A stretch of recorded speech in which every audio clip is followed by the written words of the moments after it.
लाल की, श्री पुरुषोत्तम भगवान की।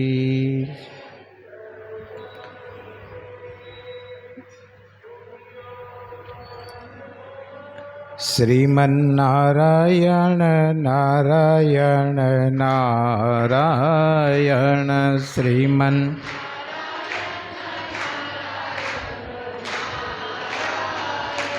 श्रीमन्नारायण नारायण नारायण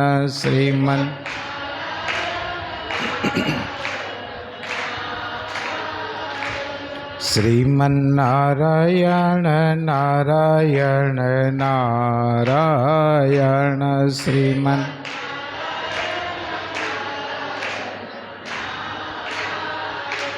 श्रीमन्नारायण भजमन्नारायण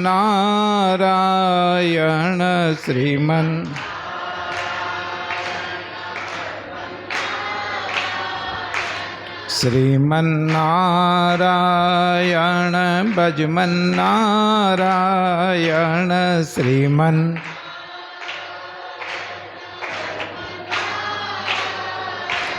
श्रीमन्नारायण नारायण नारायण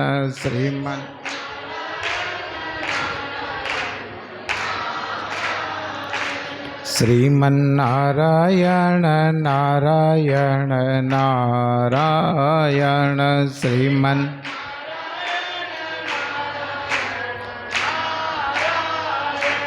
ब्रह्म नारायण विष्णु नारायण ब्रह्म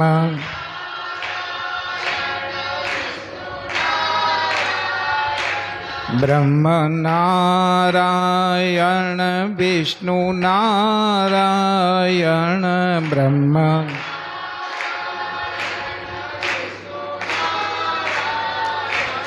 शिव नारायण नारायण नारायण शिव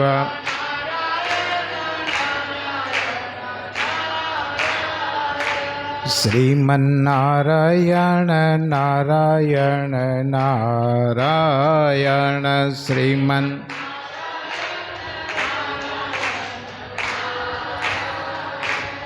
राम नारायण कृष्ण नारायण राम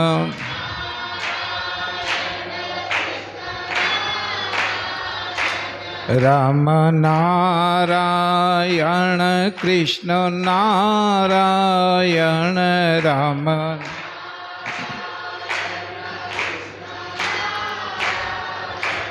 बद्री नारायण नारायण नारायण बद्री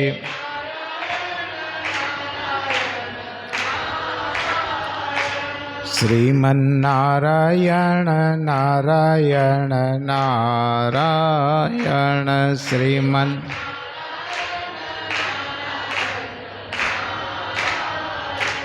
सूर्य नारायण चंद्र नारायण सूर्य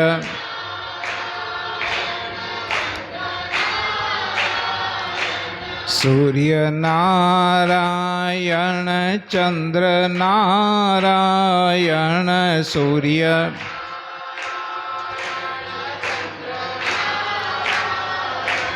अग्नि नारायण नारायण नारायण अग्नि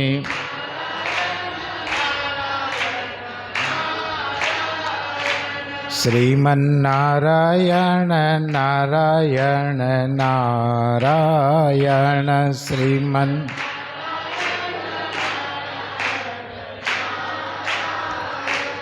वायु नारायण जल नारायण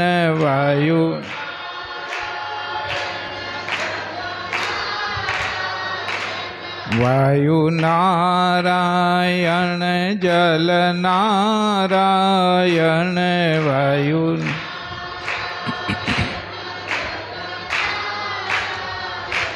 पृथ्वी नारायण नारायण नारायण पृथ्वी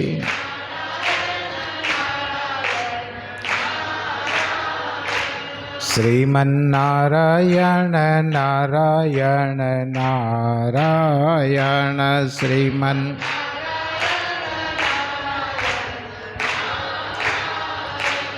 गंगा नारायण यमुना नारायण गंगा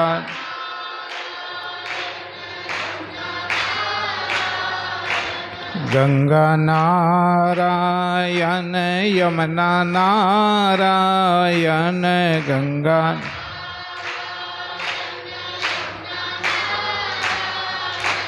क्षिप्रा नारायण नारायण नारायण क्षिप्रा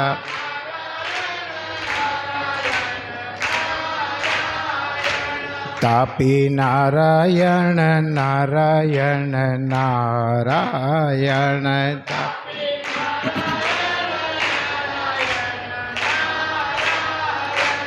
श्रीमन्नारायण नारायण नारायण श्रीमन्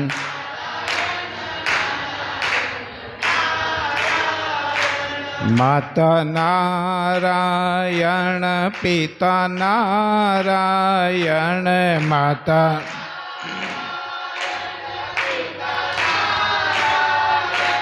माता नारायण पिता नारायण माता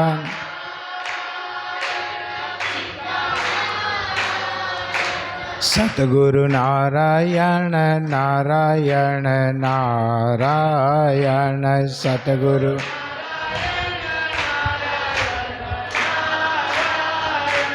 श्रीमन्नारायण नारायण नारायण श्रीमन्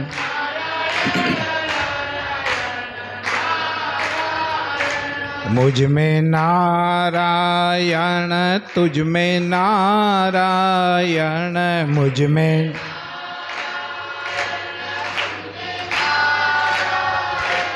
मुझ में नारायण तुझ में नारायण मुझ में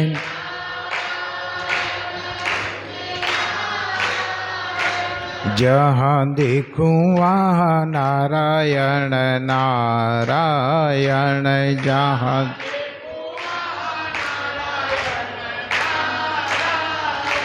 श्रीमन्नारायण नारायण नारायण श्रीमन्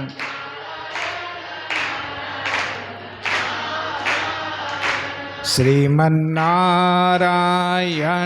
भजमन नारायण श्रीमन्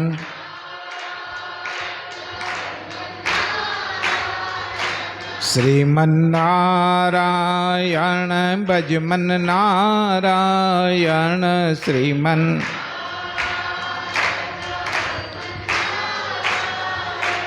श्रीमन्नारायण नारायण नारायण श्रीमन्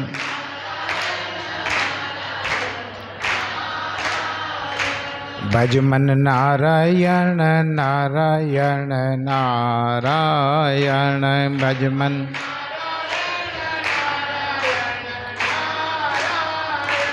श्रीमन्नारायण नारायण नारायण श्रीमन्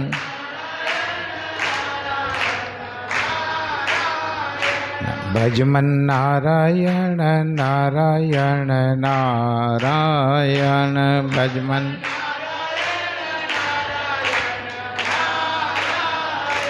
बोलो कृष्ण कन्हैया लाल श्री पुरुषोत्तम भगवान की जय।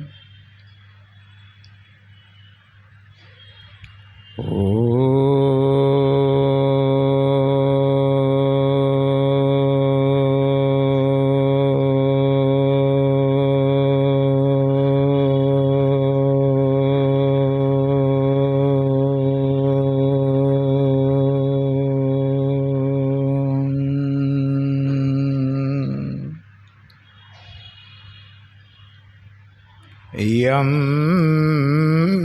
ब्रह्मा वरुणेन्द्ररुद्रमरुतस्तुनवन्तदेव्यस्तवैर्वेदैशाङ्गपदः क्रमोपनिषद्भिर्गायन्ति यं श्यामगाः ध्यानावस्थिततद्गतेन मनसा पश्यन्ति यं योगिनो यशान्तं न विदुषुरासुरगणाः देवाय तस्मै नमः।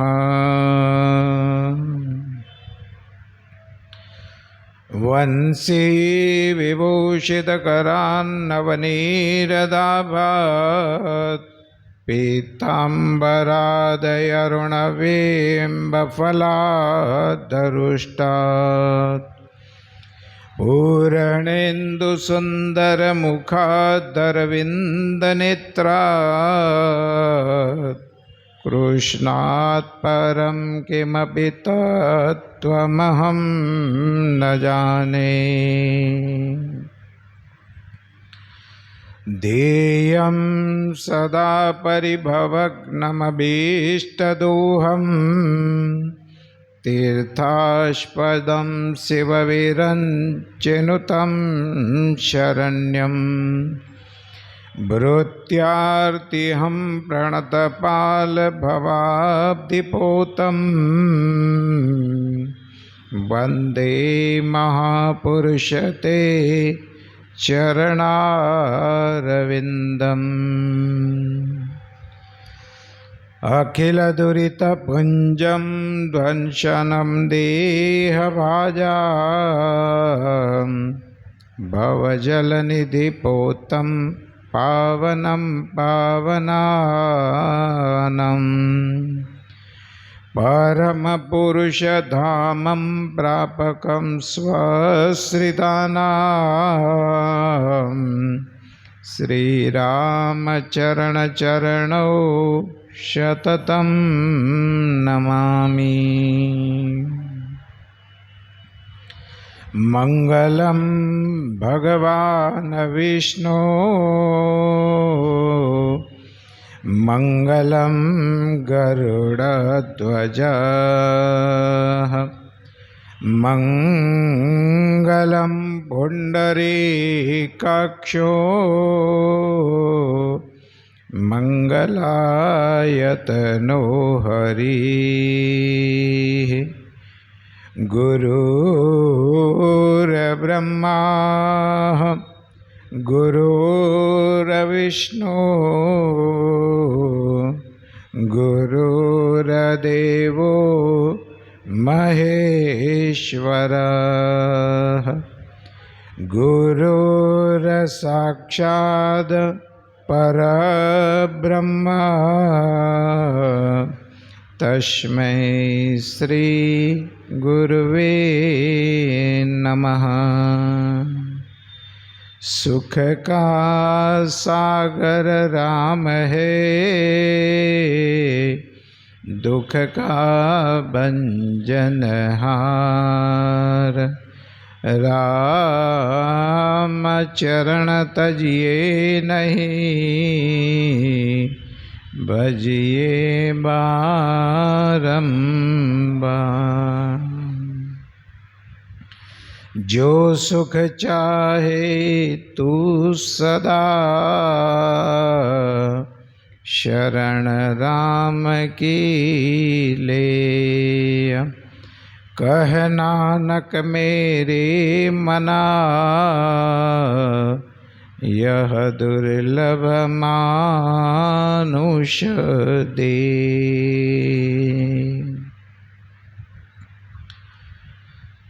परम श्रद्धालु भक्तवृंद, भगवत अनुरागी धर्म प्रेमी भक्तजनों, जगत जननी माता स्वरूपा, भक्ति स्वरूपा, शक्ति स्वरूपा माता और बहनों, सर्वप्रथम श्री सद्गुरु महाराज जो ज्ञान के दाता, बुद्धि के प्रदाता, ऐसे श्री सद्गुरु महाराज के श्री चरण कमलों में शतकोटि कोटि प्रणाम। श्री भक्तवांछा कल्पतरु अद्वितीय सर्वज्ञ सर्वशक्तिमान सर्वलोक महेश्वर परम योगेश्वर अचिंत्यानंद गुणगण संपन्न सृष्टि पालनहारी विचित्र लीला विहारी करुणा वर्णालय अनंत कोटि ब्रह्मांड अखिल भुवनाधिपति सर्वेश्वर परमेश्वर जगदीश्वर दयामय सतचिदानंद घन परम पिता परमात्मा के पुनीत पावन दिव्य श्री चरण कमलों में श्रद्धा भक्ति प्रीति पुरस्सरः विनया वनत प्रणाम प्रस्तुत करते हुए वीतरागी नामलिहारी आप्तकाम जीवन मुक्त स्वामी जी श्री रामचरण जी महाराज के पुनीत पाद चरण कमलों में नमन करते हुए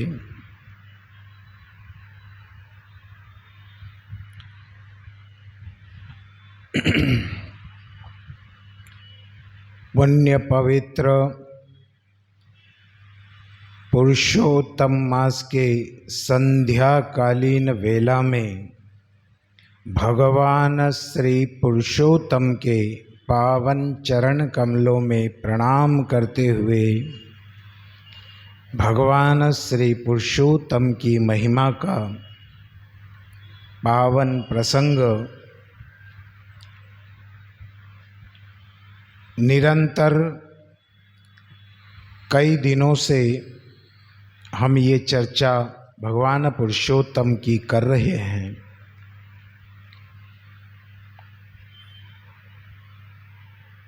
जिन भगवान पुरुषोत्तम की बड़े बड़े व्यास जी महाराज, अगस्त मुनि, नारद जी महाराज, श्री सूत जी महाराज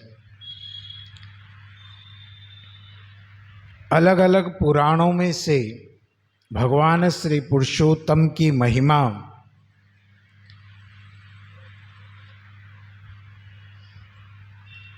क्योंकि भगवान ने प्रारंभ में ही नारद जी ने बताया था कि ये कलयुग है और कलयुग के अंदर उनके अनुरूप आप व्रत बताएं।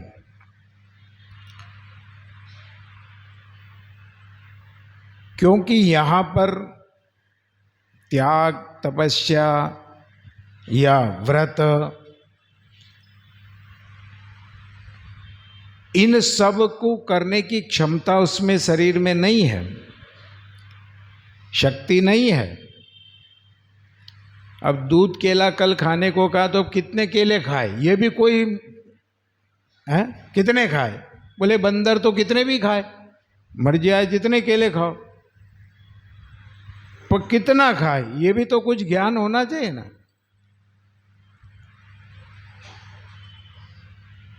परंतु इसके अनुरूप ही उन्होंने कहा कि भाई देख लेना, ये देश काल परिस्थिति का विचार करना फिर व्रत करना है। नहीं तो पता चले कि वो एक व्यक्ति ब्लड डोनेट करने गया, लोही दान करने, तो उसकी एक बाटल निकाली और 4 बाटल उसको चढ़ानी पड़ी फिर बाद में तो ऐसा लोही दान किस काम का है?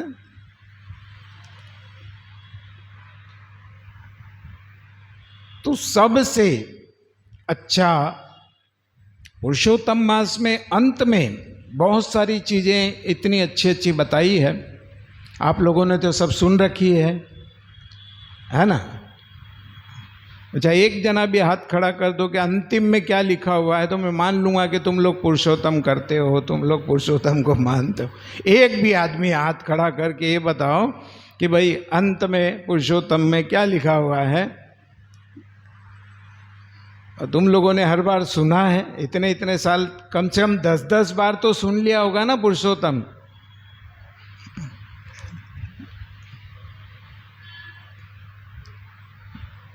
नहीं हिम्मत है किसी की? क्यों?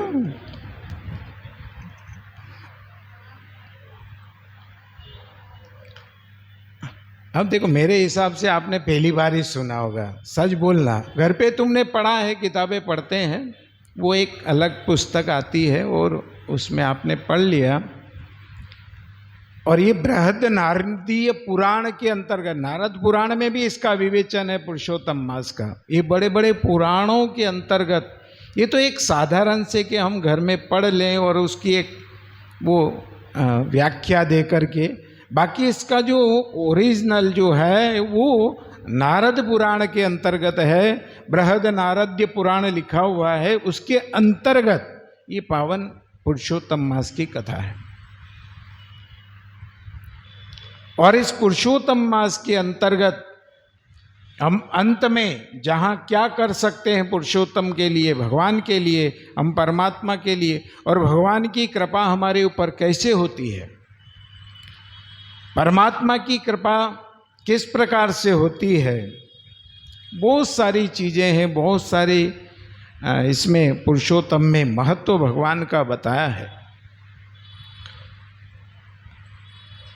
तो हमारी शरीर की क्षमता को देख करके व्रत करें, और ऐसा भी नहीं कि हमने व्रत के नाम पर कहते हैं कि वो तड़के छे मारे एकादशी न मारे जाड़ो रोटो करजो सा, है ना। एक आता है कि कल मारे एकादशी है? तो उस एकादशी के निमित्त कितनी वस्तुएं खा जाए, फिर कहे कि 11 से। क्या कहते हैं गुजराती लोग? आज 11 छे भाई, 11 तरह का रस नहीं पिए जब तक 11 नहीं हो। 11 है, उसमें रस आना चाहिए 11 में, तो वो नहीं। पूड़ी खाई, पकौड़ी खाई और खायो आदो। एकादशी तो ऐसी करी कि द्वादशी को भी दादो। वो तो इतना रोटी सब्जी में नुकसान नहीं, उससे ज़्यादा तो फरियाद ले आए, इतना महंगा महंगा। तो ये नहीं, व्रत करने के साथ में कुछ बातें हमारे जीवन में सत्य, निंदा, झूठ, चुगली, अगर ये हमने नहीं किया है तो हमारे लिए ये व्रत बहुत लाभकारी है। ऐसे तो पुरुषोत्तम मास में बताया है कि आप पुरुषोत्तम व्रत भी कर रहे हैं, तो उस पुरुषोत्तम के लिए आप कैसे बैठ कर के भोजन करना, ये सारी विधि भी है। इसमें भोजन की विधि बताई है। और स्वस्थ रखने के लिए, हमें अपने शरीर को स्वस्थ रखने के लिए क्या पहले प्रथम भोजन करते हैं तो क्या क्या करना चाहिए, वो श्रेयस्कर भोजन हमारे लिए पौष्टिक भोजन होता है और स्वस्थ रखने में वो कारगर होता है। अब हम तो ये कोई विचार करें नहीं कि कैसे खाना, वो खाना कैसे खाओ, बस जैसे कैसे खाते हैं। एक तो हम घर पे आराम से आनंद से बैठ करके खाते हैं, एक कहीं शादी ब्याह में खाते हैं, वहां भी खाते हैं। परंतु भोजन करने का भी हमारा भारतीय संस्कृति, जो आज गौरव जिसे मानते हैं कि ये सब संस्कृतियों की नाक है, ये गुरु है, सबका आदर्श है, तो इसका क्या रीजन है? बोले ये यहाँ पर एक एक वस्तु हमारे यहाँ बड़ी सोच करके करना पड़ता है, ये हमारी संस्कृति है। तो भोजन किया तो कितना किया है, इसमें मात्रा भी दी है तुमने, अधिक मास में कितना कितना खाना चाहिए।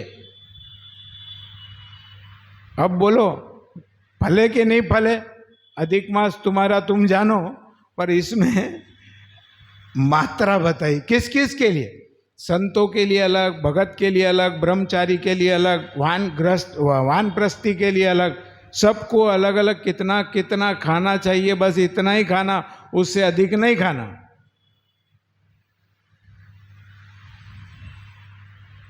तिलक, इसका भी बताया है, ये तिलक कौन सा करना चाहिए, इस कैसा करना चाहिए, इससे भी हमारे जीवन पर क्या इफेक्ट गिरता है, वस्त्र कैसे पहनना चाहिए। ये अन्य संस्कृति कोई, वो लोग उसे निभा रहे हैं उनकी संस्कृति के अनुरूप, हमें ये है कि हम अपनी संस्कृति को भूलते जा रहे हैं, हम अपने संस्कारों को भूलते जा रहे हैं। तो पुरुषोत्तम मास के अंतर्गत यहाँ बहुत सारी वस्तुएं पुरुषोत्तम मास के अंतर्गत बताई गई है कि भाई जो व्यक्ति जहाँ पुरुषोत्तम मास का व्रत करता है, उस व्रत में भगवान श्री पुरुषोत्तम की महिमा किस प्रकार से गाई जाती है, कैसे भगवान का सुबह से लेकर के सायंकाल के समय तक पूरा प्रातः संध्या, फिर मध्याह्न की संध्या और फिर सायंकाल को संध्या, ये त्रिकाल संध्या हमारे यहाँ है। और इन संध्याओं को करना, फिर प्रातः काल करने के बाद में उठने से लेकर के सायंकाल शयन तक के इस पुरुषोत्तम मास के अंदर महत्व बताया गया। अब ये आपने सुना हर बार, नहीं सुना था। दान पुण्य कितनी बजे करना, किस समय करना, किस घड़ी करना, ये भी बताया गया। क्योंकि समय पर किया गया कार्य, समय पर किया गया पुण्य और समय पर किया गया भजन हमेशा लाभकारी होता है, अनंत अनंत गुना बढ़ता है, फल प्रदान करता है।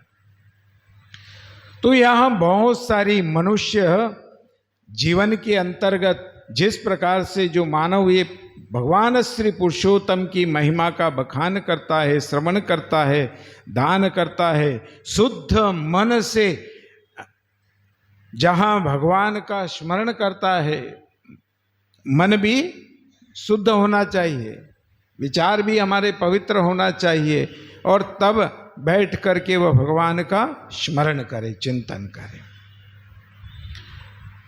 और भोजन जहाँ करने बैठता है उसके अनुरूप भी यहाँ अलग अलग बहुत सारे साधन बताए गए हैं।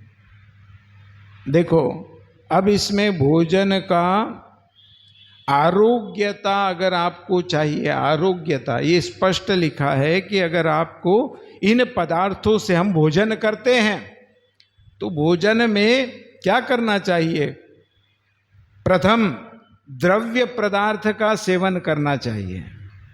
पहले भोजन हम प्रारंभ करते हैं ना, तो पहले द्रव्य यानी कि लिक्विड वाला पतला ऐसी वस्तु हम भोजन करें। मध्य में कठिन यानी कि थोड़ा जो हेवी होता है वजन वो, और अंत में जहाँ अंत में कसीला यानी कि कड़वा, करेला है, नींबू है, ये कसीला। इस प्रकार से अगर हम अपने जीवन की रूटीन बनाते हैं ना, स्वस्थ रहने के साधन है, तो ये हमारे शरीर को, पाचन तंत्र को सुधारता है, संभालता है। अब हम खाएं कि पहले स्वीट खाएं कि लास्ट में स्वीट खाएं? भाई मीठा है, मुंह बहुत तीखा हो गया तो थोड़ा स्वीट खाएं। और यहां लिखा है कि अंत में कसीला खाएं, कड़वा खाएं।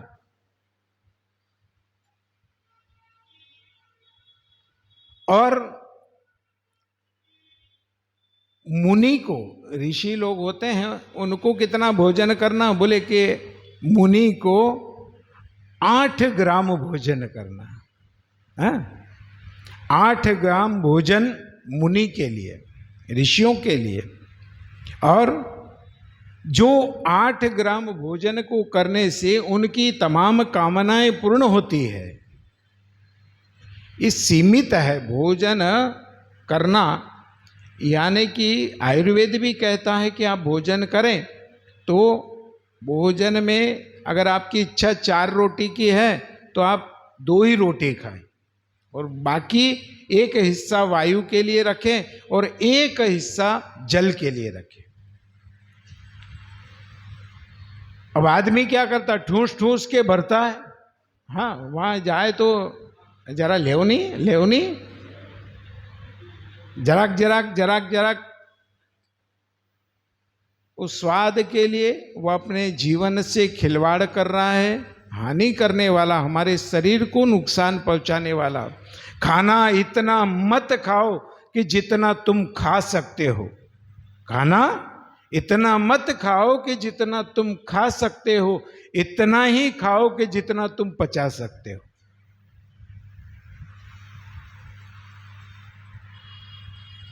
ये विष है। भोजन अमृत है, परंतु अधिक हो जाने पर वह विष है, जहर है। तो कम खाना और गम खाना जीवन में सुखी होने के लक्षण है। जिसने अपने जीवन में मन मार लिया ना, गम खा लिया, घर में कोई लड़ाई हुई, सास ने कुछ कहा और बहू ने अगर गम खा लिया तो समझ लो कि झगड़ा नहीं होगा।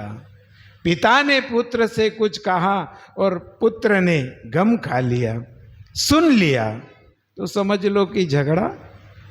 ये सुखी होने का सबसे अच्छा, सुखी होना यानी कोई बहुत बड़ी तुम्हारे को धन दौलत का कहीं खजाना मिल जाए, ये सुखी है? वो सुख नहीं है। सुख वह है कि जहां हमारे घर के अंदर बड़े की हम आदर करते हैं, उनकी बात हम मानते हैं, सुनते हैं, और गम हम खा लेते हैं। चाहे किसी ने भी कितना भी बड़ा हमारा कोई नुकसान कर दिया हो, फिर भी अगर हम गम खा लेते हैं तो वह सबसे श्रेष्ठ है। ये सुखी होने का तरीका बताया गया है कि भाई कम खाना, और अब न तो कम खाए न गम खाए, अब तो धमाधम खाए। अब कल से तो पता नहीं, भगवान जाने।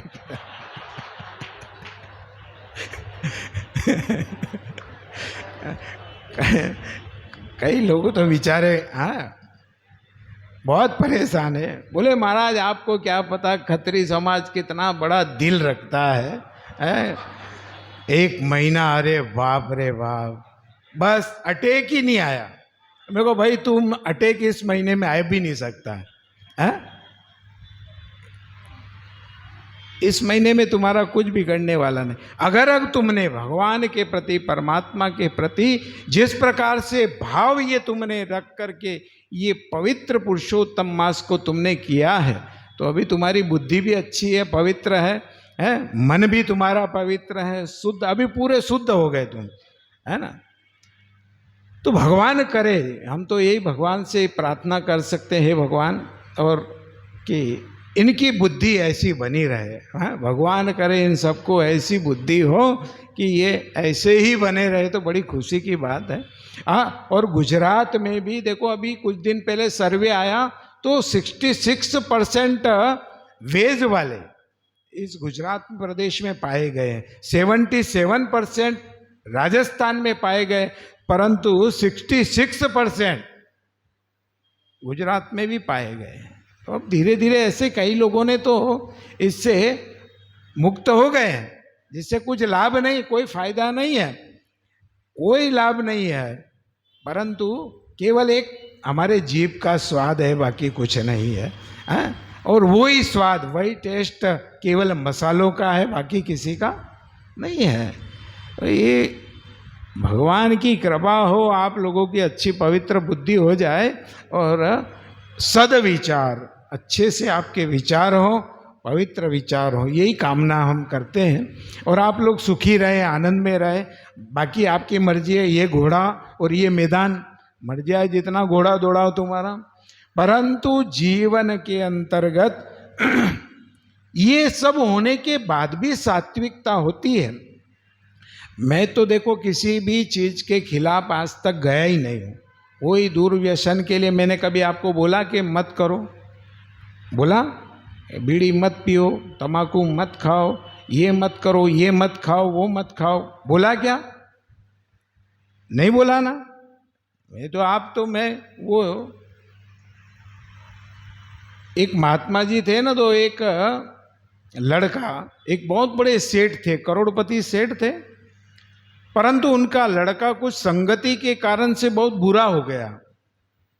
वो पीने लगा, खाने लगा, वेश्याओं के यहाँ जाने लगा।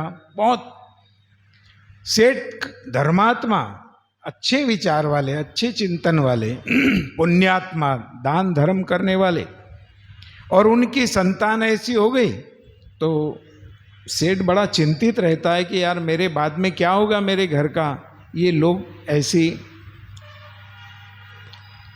तो वो संतों के पास कहीं भी जाता तो संत से कहता, महाराज मेरे लड़के को कुछ उपदेश दो, कुछ इसको ज्ञान की बात कहो ताकि ये दुर्व्यसन, दुराचार इनको छोड़ दे।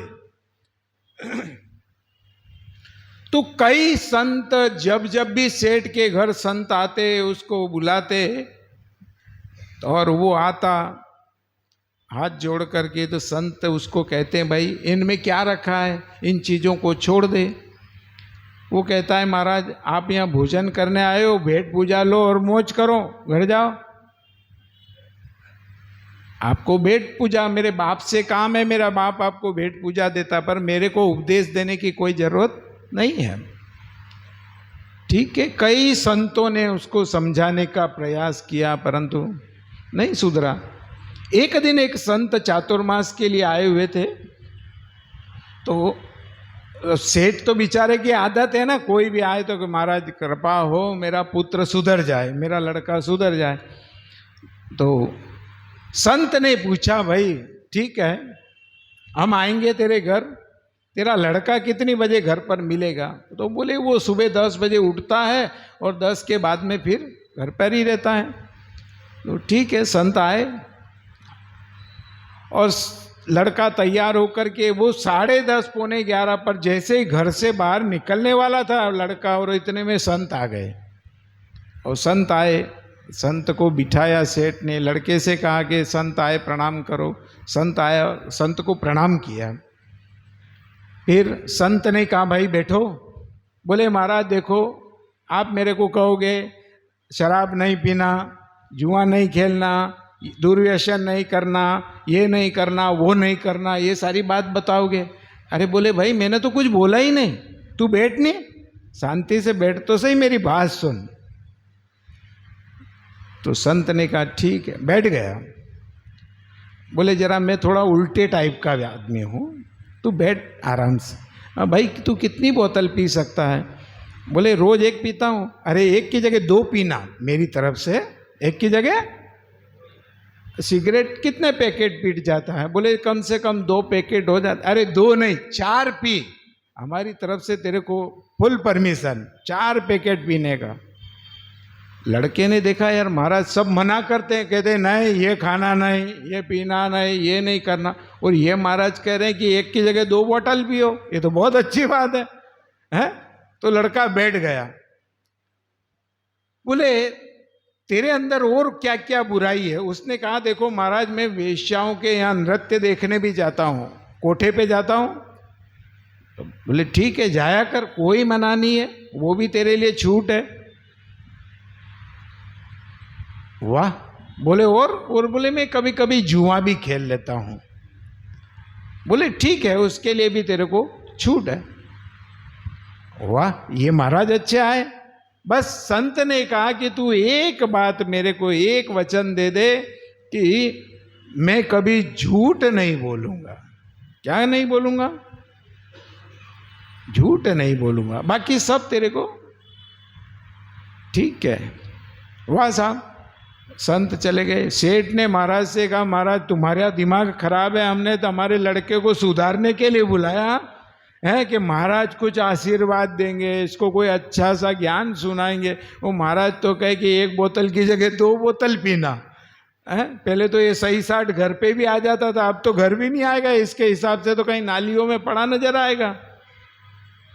ये तो सारा उल्टा ज्ञान दिया। संत ने कहा 1 वर्ष देख लेना, 1 वर्ष के बाद में ये लड़का कैसा हो जाएगा। अब वो लड़का, उसने महाराज को वचन दे दिया कि मैं सत्य बोलूंगा, झूठ नहीं बोलूंगा। अब वो कहीं भी कोई मित्र लोगों के साथ कहीं पर भी जाता है, कोई पूछ लेता है कि भाई कहाँ जा रहा है, तो वो तुरंत कह देता भाई हम ठेके पे जा रहे हैं। तो बड़े घर के लोग होते हैं ना, वो उनके सामने ये वाली बात करना बेइज्जती होती है। अब कोई बड़ा आदमी कहे और उसके सामने वो कह दे कि हम ठेके पे जा रहे हैं, दारू लेने जा रहे हैं, तो उसके मित्र लोग कहते हैं कि भाई मित्र क्या करता है, तू लोगों के सामने इस तरह से क्यों बोलता है। बोले भाई मैंने एक वचन लिया है एक संत के सामने कि मैं कभी झूठ नहीं बोलूँगा।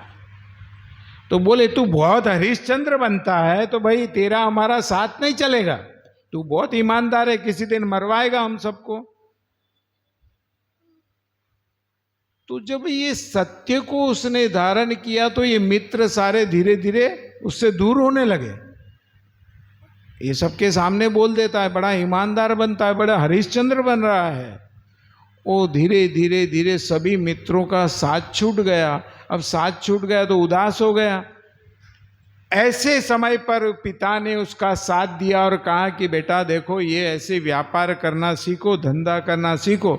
तो वो अब कोई काम नहीं, मित्र नहीं, तो अब क्या करें। बोले पिता के साथ में वो व्यापार में लगा, धंधे में लगा, और धंधे के अंदर ऐसा वो लग गया कि धीरे धीरे धीरे पिता से भी 10 गुना आगे वो बढ़ गया। और उसने उस व्यापार को इतना वृद्धि कर दिया, बढ़ा दिया। केवल एक सत्य के सहारा लेने पर ये सारे व्यसन छूट गए, बुराइयां अपने आप छूट गई। तो कोई भी जीवन में हम एक नियम धारण करते हैं कि भाई ये नियम हमने लिया। संयम और नियम जीवन रूपी गाड़ी के 2 पहिए हैं। ये दोनों पहिए, 2 पहिए पर गाड़ी चलती है। तो ऐसे ही हमारे जीवन रूपी गाड़ी को चलाने के लिए ये पहिए हैं, संयम और नियम। तो ये हमने देखो नियम तो हम लोगों ने पाल लिया कि भाई पुरुषोत्तम कर रहे हैं, हम पुरुषोत्तम कर रहे हैं, और उस पुरुषोत्तम को हमने महीने भर तक किया है। जहाँ फल मिलने की आशा होती है बस वहीं जाकर के आदमी, रिजल्ट अच्छा आने वाला होता है, उस समय थोड़ी सी गड़बड़ हो जाए तो फिर मार्क्स कम हो जाते हैं। तो थोड़ा ध्यान रखो, अपनी जिंदगी का ध्यान रखो, स्वास्थ्य का ध्यान रखो, और जीवन में सदैव स्वस्थ रहना है। तो पुरुषोत्तम के अनुरूप अगर आप चल रहे तो ये पुरुषोत्तम कहता है कैसे हम अपना जीवन जिए, व्यवहार हमारा कैसा होना चाहिए, भोजन कितना होना चाहिए, निद्रा हमारी कितनी होना चाहिए, ये सब कुछ समय पर हम करते हैं तो हमारा जीवन अच्छे से आनंदमय व्यतीत होता है। तो भगवान का नित्य रोज जो 1 महीने तक हमने साधना की है, पूजा की है, और पवित्र मन से, हृदय से भगवान से पुरुषोत्तम का हमने स्मरण किया है, तो भगवान पुरुषोत्तम की कृपा, कितने दयालु है पुरुषोत्तम कि जहाँ पशु पक्षी कीट पतंग इनके ऊपर भी भगवान की कृपा हुई है। दीन जनों पर, पतित से पतित व्यक्ति, पापी से पापी भी व्यक्ति था, और उसने भी अनजान में पुरुषोत्तम को कर लिया तो भगवान की उनके ऊपर कृपा हो। अनजान में किया गया भी फल हमारे लिए इतना लाभकारी है। तो जो लोग अगर जान करके, समझ करके, विधि पूर्वक इस व्रत को करते हैं तो उनको कितना लाभ प्राप्त होता है। तो ये हमारे जीवन के अंदर आने वाला पुरुषोत्तम मास पवित्र, जिसे भगवान श्री पुरुषोत्तम की कृपा हमारे जीवन पर बनी रहती है, तो भगवान की कृपा से, परमात्मा की दया से ये पवित्र पुरुषोत्तम मास ये वापस 2 साल, और मैंने गणोत्री बताई थी ना पूरी के अधिक मास, और चंद्रमा सूर्य की और रोज की दिनचर्या के अनुरूप 365 दिन का, जहां हमारे रोज के गणित के अनुरूप जहां पुरुषोत्तम मास बनता है, तो जो संग्रह की हुई वस्तु होती है वो बहुत लाभकारी होती है? जैसे स्त्री को हम खर्चा देते हैं घर में कि ये लो कुछ लाना है बाजार से, तो वो बाजार जाती है ना, तो उसमें से भी कुछ न कुछ बचा करके रख लेती है ना। वो संग्रह किया, क्या किया। और कभी अगर ऐसी परिस्थिति में पति को आवश्यकता पड़ती है और उस समय स्त्री कह देती है कि लो रुको, मैं तुम्हारे लिए व्यवस्था करती हूँ, तब वो ला करके, और नहीं तो वो जब नोट बंद हो तब पता चले ना, 2-2 हज़ार के बंद हो रहे हैं तब पता चले, तब वो उसको कहे कि भाई मेरे पास भी है, तब भी पता चल जाए। तो वो संग्रह की हुई वस्तु जीवन में काम आती है।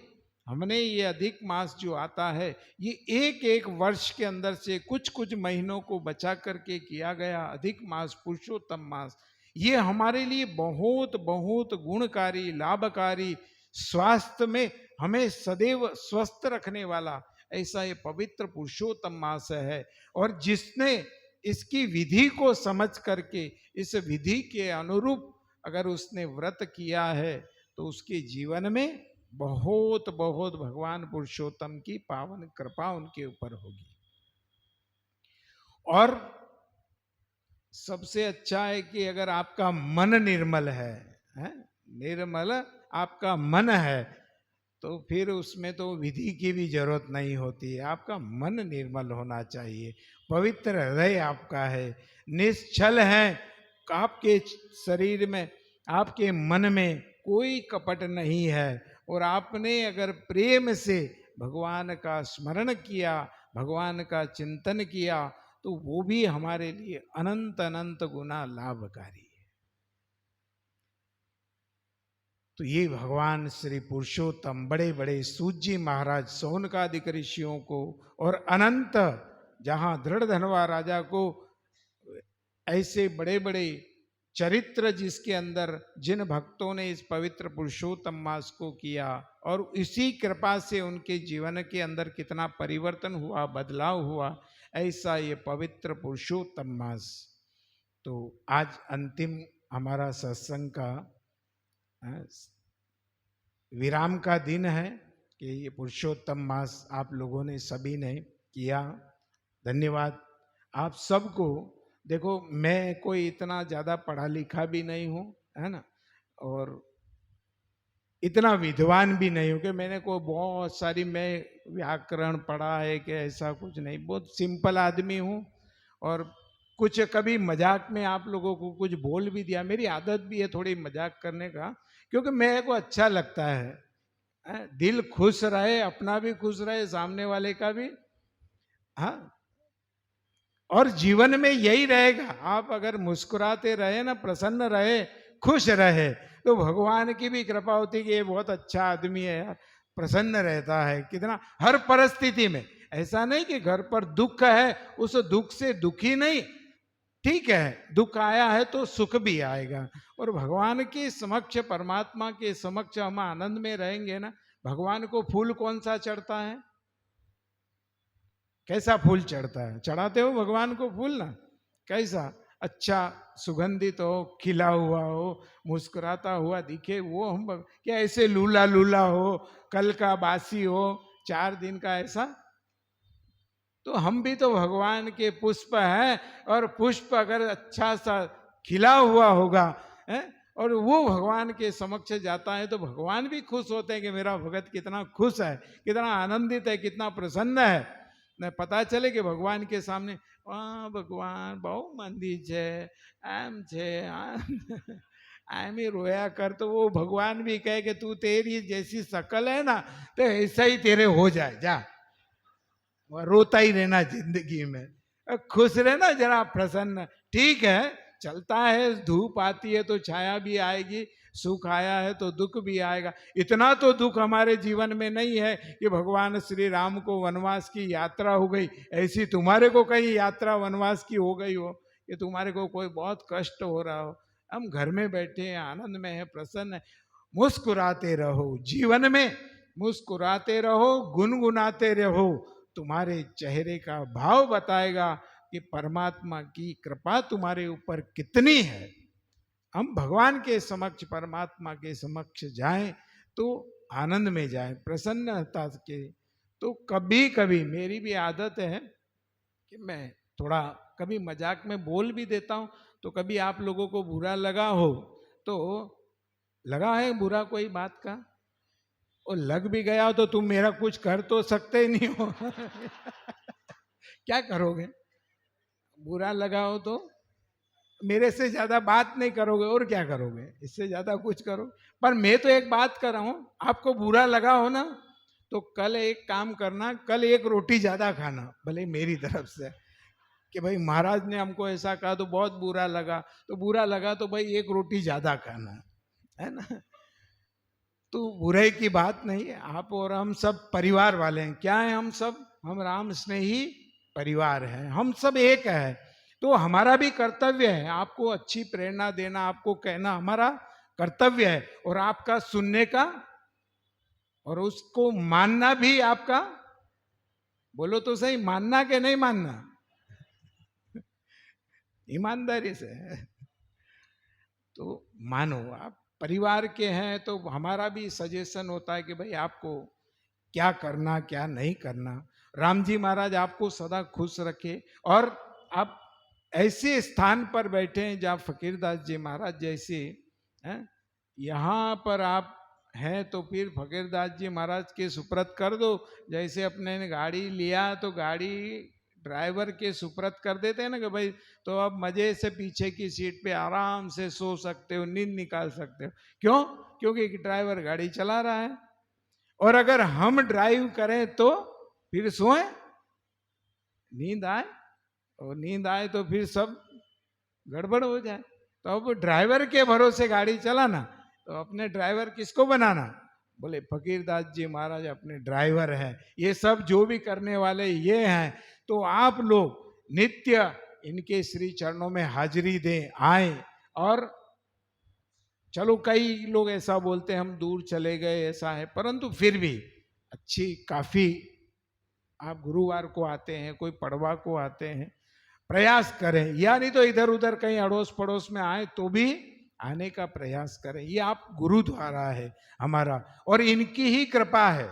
किसकी कृपा है? मैंने पूछा था कि खत्री लोग इतने पीछे क्यों चले गए, इसका कारण बताओ, पर किसी खत्री ने नहीं बताया, किसी ने मेरे को बताया। मैं तो समझा कि कोई ना कोई बताएगा ईमानदारी से कि आज वो पीछे क्यों चला गया, क्या कारण है, क्या रीजन है। तो बोलो, बताऊं मैं?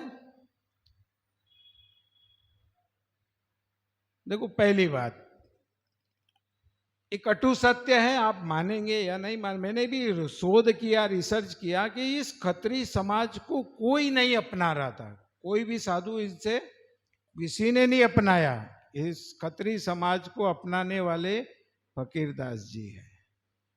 किसने अपनाया? कोई मंदिर में प्रवेश वर्जित था, खत्रियों को मंदिर में आने नहीं देता। आप जो दौड़ दौड़ के डाकोर जाते हो ना, उस समय तुम्हारे को प्रवेश ही निषेध था कि अंदर मंदिर में खत्रियों को आने ही नहीं देते। ये तो अब छूट हुआ है कि अब ये जाति बंधन समाज ये सब तो अब बंद हुआ, नहीं तो पहले खत्री समाज को किसी मंदिर में वर्जित था। फकीरदास जी ने इन सबको अपनाया कि हम तुम्हें अपनाते हैं, आप राम नाम का स्मरण करें, राम नाम का चिंतन करें, ये सबसे बड़ा मंत्र तुम्हारे लिए जीवन में है। और उन्हीं के प्रताप से आज कितने फले फूले, उन्हीं के आशीर्वाद, उन्हीं की कृपा। और जहां उनके आशीर्वाद से लोग बच बच करके दूसरी तरफ जा रहे हैं, उनको जीवन में पछताना पड़ रहा है। जहां जा रहे हैं कोई उधर जा रहा, कोई वहां जा रहा, कोई वहां जा रहा है, परंतु मेन कौन है? फकीरदास जी महाराज।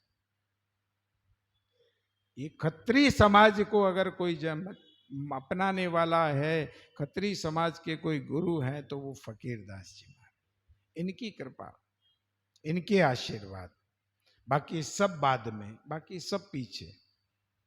तो उनके प्रति आप लोगों की निष्ठा होना चाहिए, श्रद्धा होना चाहिए। आपका जितना अच्छा भाव वहां पर होगा, उतने ही आपके जीवन में लाभ मिलेगा, कोई कमी नहीं आएगी। आप लगातार इनके सामने इनकी अर्जी आप करेंगे, भगवान आपकी सारी अर्जियां पूर्ण करेंगे। हमारे यहाँ तो प्रथा है अर्जी करना। किसको अर्जी करना? बोले स्वामी जी को अर्जी करो, विनंती करो।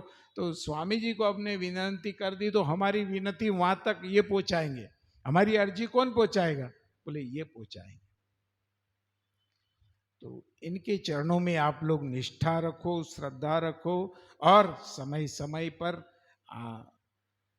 आकर के अपनी हाजिरी अवश्य इन्हें प्रदान करें।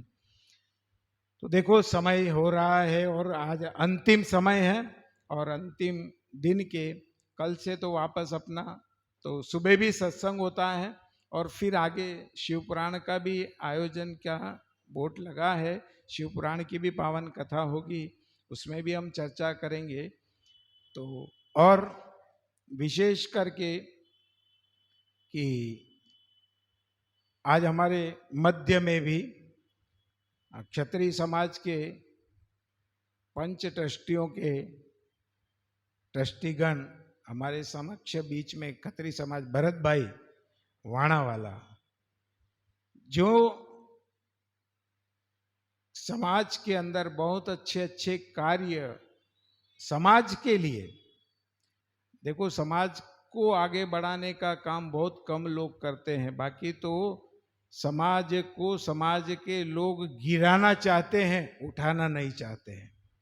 परंतु समाज के अंदर सामाजिक कार्य करके, समाज सेवा करके, ये सबसे बड़ी सेवा है। कहीं तीर्थ नहीं जाओ तो चले, कहीं अन्य जगह पर जाने की कोई आवश्यक, कोई नदी, पवित्र नदियों में नहाने की आवश्यकता नहीं है। समाज की सेवा आपने कर ली, राष्ट्र की सेवा कर ली, माता पिता की सेवा कर ली, किसी दीन दुखी की सेवा कर ली, किसी अनाथ की आपने सेवा कर दी, किसी विधवा की आपने सेवा कर दी, ये सबसे बड़ी राष्ट्र भक्ति है, सबसे बड़ी सेवा आपकी है। तो ऐसे प्रमुख हमारे बीच में आज आए हुए हैं, तो इनका बहुत बहुत आभार है। कई सामाजिक कार्य में मैं भी इनके समक्ष गया हूँ, और इनके सभी समाज के प्रति जो सेवा का जो भाव है, देखो पैसा देने वाले तो लोग बहुत हैं, दातारी तो बहुत है, परंतु समय देने वाला बहुत कम है। समय नहीं दे पाएगा आदमी, बाकी पैसा तो आदमी दे देगा कि चलो भाई हमारी तरफ, परंतु उस समाज को, उस पैसे का सदुपयोग करना, उसको अच्छी जगह लगा करके समाज के कार्य करना, ये बहुत बहुत साधुवाद। परमात्मा इन्हें सदैव प्रसन्न रखे, खुश रखे, यही मंगल कामना के साथ में जहाँ समय हुआ है, एक माला हम नित्य जो रोज करते हैं, एक माला करके पुनः अपना सत्संग का सुबह का तो है ही सही रूटीन, तो सुबह भी आप लोगों से, इतने लोग आए में से कम थोड़े लोग भी सुबह आओगे ईमानदारी रख करके, तो थोड़ा समय निकालो तो अच्छा लगेगा। सत्संग जीवन में लाभ ही करता है, कभी नुकसान नहीं करेगा। सत्संग का जीवन में फायदा ही होगा, कोई ना कोई आपको लाभ ही मिलेगा। तो जहां हाँ, वो मैं देखो कुछ लड़के ने वो जो बोल रहा था वर्ष में सुधर गया, तो सत्संग से जीवन में सुधार आता है, कोई ना कोई परिवर्तन आता है, बदलाव आता है। तो आप लोग भी अगर नहीं हो ना, जैसे सुबह तो मैंने, जीवन राम जी ने भी चातुर्मास किया था, तो मैंने कहा आप समय बदल देना।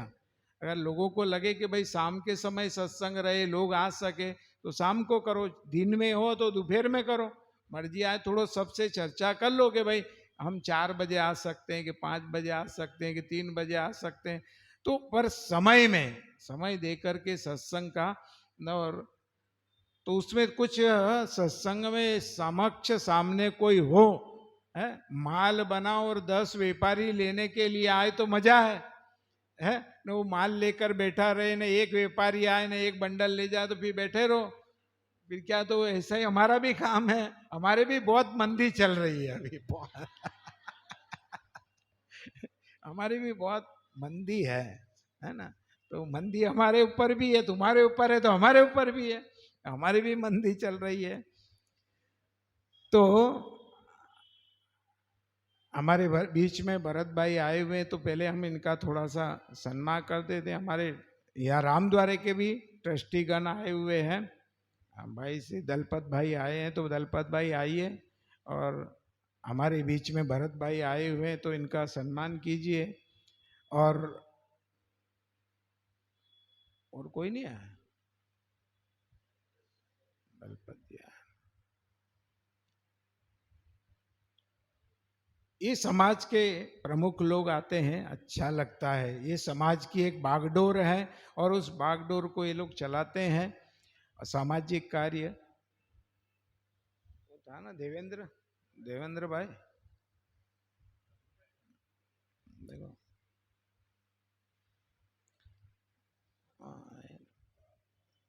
चलो, अरे वाह,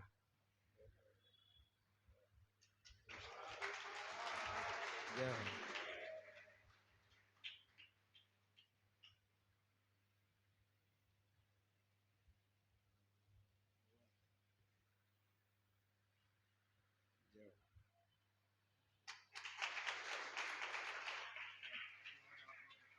तो बढ़िया, खूब सेवा करो आप तो, बस ठीक है, राम खुश, बहुत बढ़िया, बढ़िया बढ़िया, खूब सेवा करें आप सबकी, दीन दुखियों की, सबकी, अपने समाज की सेवा करते हैं। बहुत बहुत साधुवाद, बहुत बहुत धन्यवाद।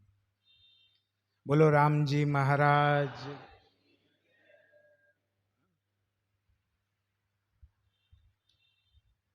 तो आज हमारे बीच में आए हैं, ट्रस्टीगण भी हैं, तो कुछ आप, हाँ देवेंद्र, कुछ आभार वगैरह नहीं, हमारे ट्रस्टी बहुत कमजोर हैं बेचारे हैं हाँ हाँ, ये अकेले में बोलते हैं, ये सबके सामने इनको, हाँ डर भी लगे ना इतने लोगों के समक्ष। तो इस रामद्वारे के लिए भी ऐसे दलपत भाई, हमारे सभी ट्रस्टीगण यहाँ पर जो हैं और इसको अच्छे से सुचारू रूप से चला रहे हैं, ऐसे सभी को साधुवाद, बहुत बहुत धन्यवाद हमारी तरफ से। और दलपत भाई का भी हम स्वागत करते हैं। दलपत भाई बुरा मान जाए फिर।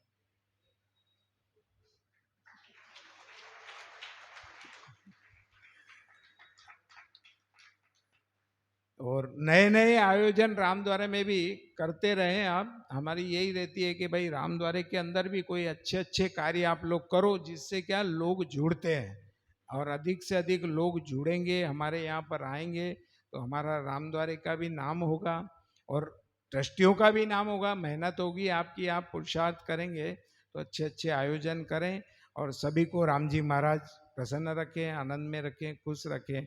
आइए अब हम सुंदर एक माला सब मिलकर के प्रेम से, भाव से एक माला हाँ, परमात्मा की एक माला करके, फिर उसके बाद में हम आज भगवान श्री पुरुषोत्तम की आज अंतिम है, तो उनकी आज हम आरती पूजा करके फिर प्रसाद लेकर के फिर आनंद से आप लोग अपने अपने घर प्रस्थान कर से। आइए कथा को विश्राम दे करके एक माला भाव से प्रेम से सब मिलकर के गुणगान करें। बोलिए राम राम एक, राम राम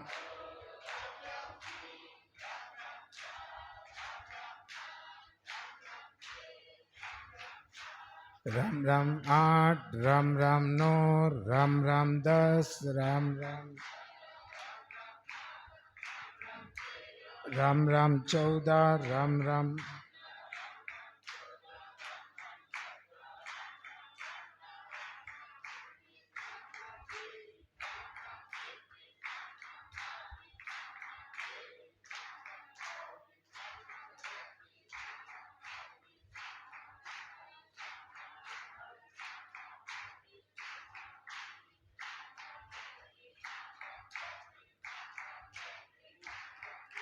राम राम 35, राम राम 36, राम राम 37, राम राम 38, राम राम 39, राम राम 40, राम राम 41, राम राम 42, राम राम 43, राम राम 44, राम राम 47, राम राम 48, राम राम 49, राम राम 50, राम राम 51, राम राम 52, राम राम 55, राम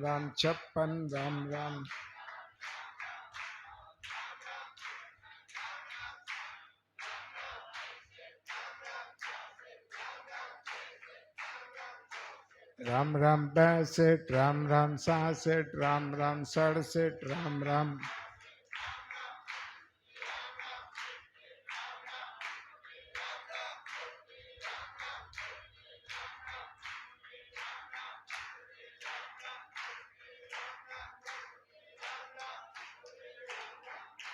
राम राम 80, राम राम 81, राम राम 82, राम राम 83, राम राम 88, राम राम 89, राम राम 90, राम राम 91, राम राम 92, राम राम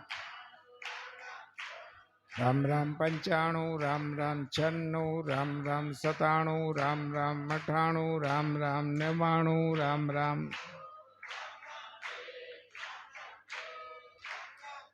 राम राम 4, राम राम 5, राम